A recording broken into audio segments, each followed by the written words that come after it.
Bienvenidos, bienvenidas a El Mundo Ahora en la pantalla de France 24. Mi nombre es Juan Pupiales. Es un placer estar con ustedes. Vamos ya a repasar los principales hechos del día titulares. Es poco favorable la situación de los incendios en Francia, asegura su ministro del Interior. Son 250.000 los evacuados en el país galo, mientras que en la vecina España empiezan a tener control sobre algunas llamas. Sin embargo, se vienen horas difíciles, dice el presidente Pedro Sánchez. La policía de Berlín mató al sospechoso de haber atacado la fiesta del orgullo. Las autoridades aseguran que el sujeto murió a tiros en medio de una operación en los suburbios de la capital germana. Juan Orlando Hernández de regreso en Honduras. El expresidente se encontraba cumpliendo una condena de 45 años en Estados Unidos por narcotráfico. Hernández se volvió al país centroamericano 8 meses después de un indulto por parte de Donald Trump.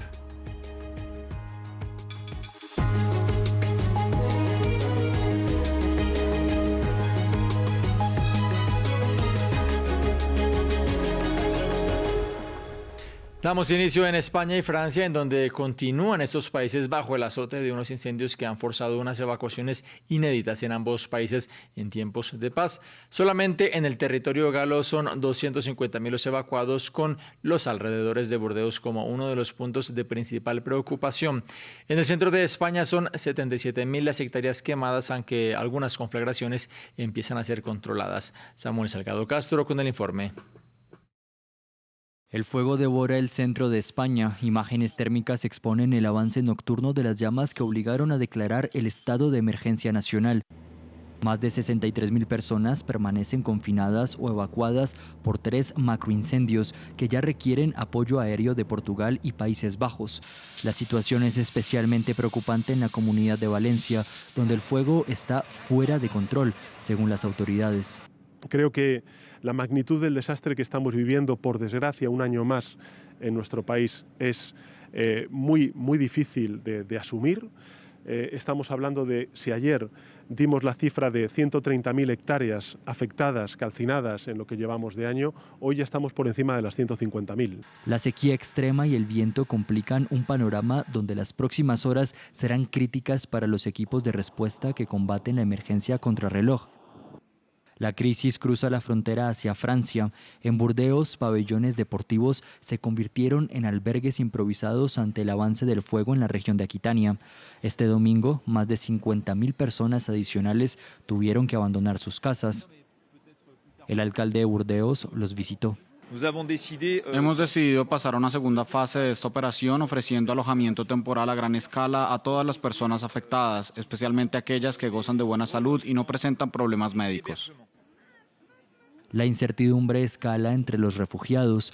Voluntarios intentan mitigar la ansiedad y el estrés de cientos de ancianos y menores que abandonaron sus hogares de madrugada. La policía alemana mató al sospechoso del atentado contra la fiesta del orgullo en Berlín, quien se encontraba prófugo después de haber arremetido contra este festival en un auto y con arma blanca, dejando un saldo de una persona muerta y 29 heridos. Fue una operación que tuvo lugar en los suburbios de la capital germana. Los uniformados aseguran que el prófugo se abalanzó sobre ellos y fue ahí cuando dispararon y le quitaron la vida. Esta persona había sido identificada como un joven de 21 años que, según la fiscalía, era de origen libanés e integrante del grupo Estado Islámico. El canciller alemán Friedrich Merz había condenado ya el atentado. Quisiera decirles a los participantes del Día de Christopher Street aquí en Berlín y de hecho en toda Alemania, no se dejen intimidar, no debemos dejarnos intimidar. Estos actos tienen un único propósito, dividir nuestra sociedad. Pretenden arrebatarnos lo más importante que tenemos, nuestra apertura y nuestra libertad. Haben nur einen Zweck. Sie wollen unsere Gesellschaft spalten. Por segunda noche consecutiva no hubo fuego cruzado entre Estados Unidos e Irán, a pesar de que el presidente Donald Trump había dicho que, por el contrario, estaba considerando intensificar sus ataques. Los medios de comunicación de la Unión Americana informan de una posible escasez de municiones. Veamos más. En la costa iraní ya no hay bombardeos estadounidenses. Tras haber sido bombardeada durante 13 días, la costa del Golfo Pérsico ha estado en calma durante 2 noches seguidas. Sin embargo, el jueves Donald Trump no descartaba, en contra de la opinión de sus asesores más cercanos, intensificar sus ataques. Según fuentes del New York Times, cambió de opinión al día siguiente debido a la falta de municiones. En particular, la disminución de los misiles interceptores Patriot, muy costosos y complejos de producir. La administración de Trump asegura que sigue operativa y abre la puerta a las negociaciones. Como dijo el presidente, estamos listos para intervenir. Se están enviando aún más recursos al terreno, pero deja espacio para las negociaciones. Les da un poco más de margen. Ante la tregua, el ejército iraní también indica que silenciará las armas, por el momento. Durante las últimas 2 noches, los estadounidenses han suspendido sus ataques y, como ya dije, dado que nuestra estrategia ha consistido esencialmente en contraatacar, también hemos suspendido nuestras operaciones de represalia. Casi 5 meses después de los primeros bombardeos israelí-estadounidenses, se espera que el primer ministro israelí llegue a Washington la próxima semana, en particular para discutir con su aliado la guerra en Irán. Irán también atraviesa por un episodio de tensiones con Ucrania después de que las Fuerzas Armadas del país europeo se cobraran la vida de una persona a bordo de un buque comercial en el mar Caspio. Esto tras una ofensiva de Kiev contra navíos que aseguran transportaban equipo bélico. El canciller iraní emitió una enérgica respuesta. Veamos. Zelensky ha atacado un buque comercial iraní, matando a un marinero. Una flagrante violación a la Carta de la ONU hecha a instancias de Israel para arrastrar a Europa a su guerra. En llamadas con la alta representante de la Unión Europea, Kallas, y el ministro de Exteriores, Lavrov, dejé claro que lo que hizo el parásito en Kiev no puede quedar sin respuesta. El ejército israelí desplegó un gran contingente en una aldea en la Cisjordania ocupada que viene siendo epicentro de una operación denominada como antiterrorista y en la cercana ciudad de Nablus, llevando a cabo redadas en las que detuvo a más de 80 personas. Este domingo colonos quemaron mezquitas y pintaron grafitis con la leyenda Venganza Judía. Veamos más en este informe. Tras los asesinatos, la represión. Estos palestinos están limpiando esta casa luego de que colonos israelíes la incendiaron en la madrugada del domingo. Los israelíes también atacaron 2 mezquitas, dejando imágenes como esta, el libro sagrado del Islam incinerado. Un día antes, el ejército israelí había anunciado la detención de más de 70 personas en Cisjordania, entre ellos 11 personas aquí, en la aldea de Tel, escenario de la violencia del viernes que dejó 2 israelíes y 4 palestinos muertos. Los lugareños que fueron detenidos para ser interrogados afirman que estuvieron esposados brutalmente y con los ojos vendados durante horas. Éramos 108 personas. A cada persona que ingresaba se le asignaba un número que le escribían en la frente. Según las autoridades locales, unos 20 israelíes armados de un asentamiento cercano entraron en Tel, zona a la que tienen prohibido el acceso según los acuerdos de Oslo, y se enfrentaron con los residentes. El ejército israelí afirmó que un palestino se apoderó del arma de un colono, pero se discute quién disparó primero. Para el momento del funeral, las tropas israelíes habían restringido la circulación. El padre del difunto, Ahmed Ramadán, fue uno de los pocos que pudo asistir. Me pidieron que fuera al hospital. Cuando llegué descubrí que mi hijo había sido asesinado, al igual que 3 sobrinos.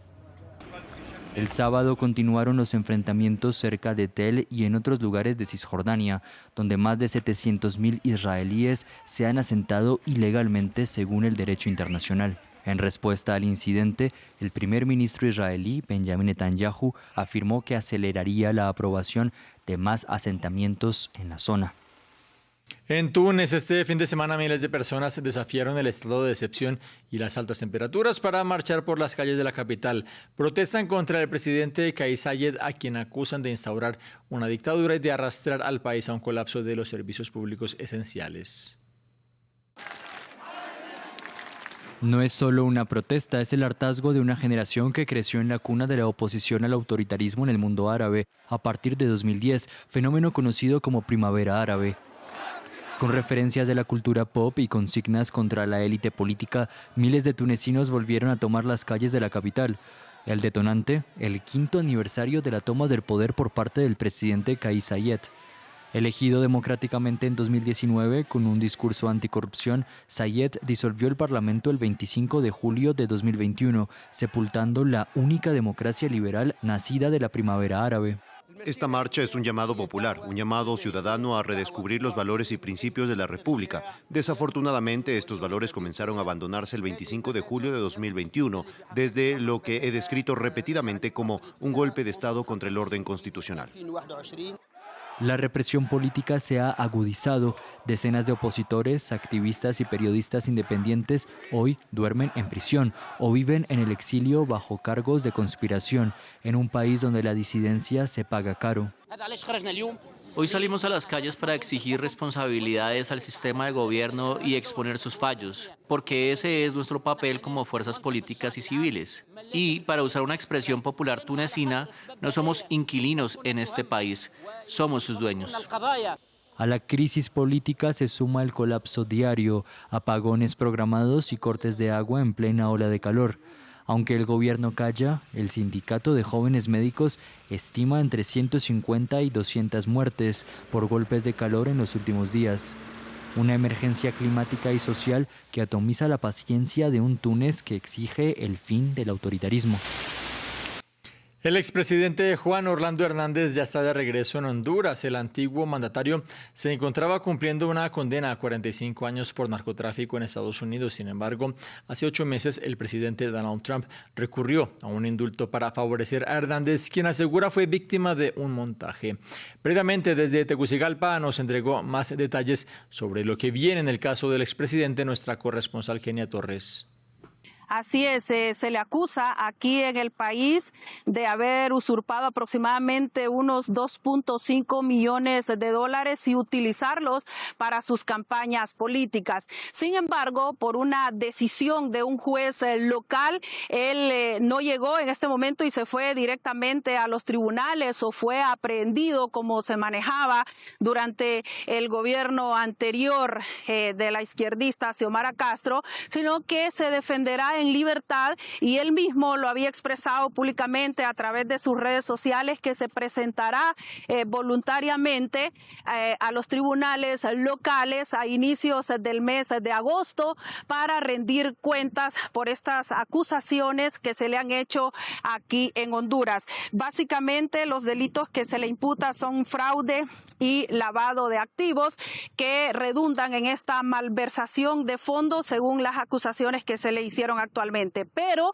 en este momento, Juan Orlando Hernández, tras su llegada a suelo hondureño, es un hombre libre, está actualmente compartiendo con su familia y él mismo ha puesto las reglas del juego y ha dicho: me voy a presentar voluntariamente a inicios de agosto para rendir las cuentas que tenga que rendir en el país. Esto lógicamente ha provocado muchísimas reacciones airadas.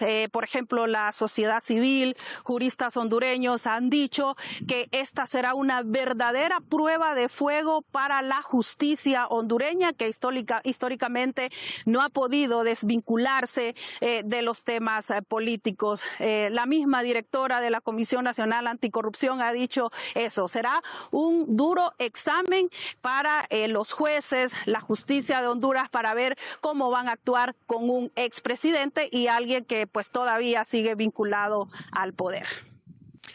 El esloveno Tadej Pogačar ya hace parte de los más grandes en la historia del Tour de Francia. El pedalista del equipo UAE Team Emirates conquistó su 5º título en la ronda gala e iguala el récord de mayor número de campeonatos. Pogačar estuvo incluso en la pelea por llevarse esa última etapa celebrada en París, pero el triunfo finalmente fue para el neerlandés Mathieu van der Poel, quien celebró en una fracción recortada sobre la ciudad de Luz. Pogačar iguala a las leyendas Jacques Anquetil, Eddy Merckx, Bernard Hinault y Miguel Indurain en una edición en la que el debutante mexicano Isaac del Toro fue tercero, mientras que el francés Paul Sexas, quien también se estrenaba, acabó cuarto. Terminamos ahora con la gran noticia que nos deja la convención Comic-Con en San Diego. La estrella Ryan Gosling se une al universo cinematográfico de Marvel de la mano del personaje de Ghost Rider, un superhéroe previamente interpretado por Nicolas Cage. Otra noticia pasa por el nuevo actor al frente del papel de Pantera Negra. Se trata de David Johnson, británico, quien ocupará ese vacío que dejó el fallecido Chadwick Boseman, en la que será la tercera entrega de la película a estrenarse en 2028, al igual que Ghost Rider. También hubo tiempo para ver una pequeña incursión de Ryan Reynolds con su famoso papel de Deadpool, esto en un panel sobre Avengers Doomsday. Fin de este bloque informativo. Como siempre, la invitación para que se queden aquí en la pantalla de France 24.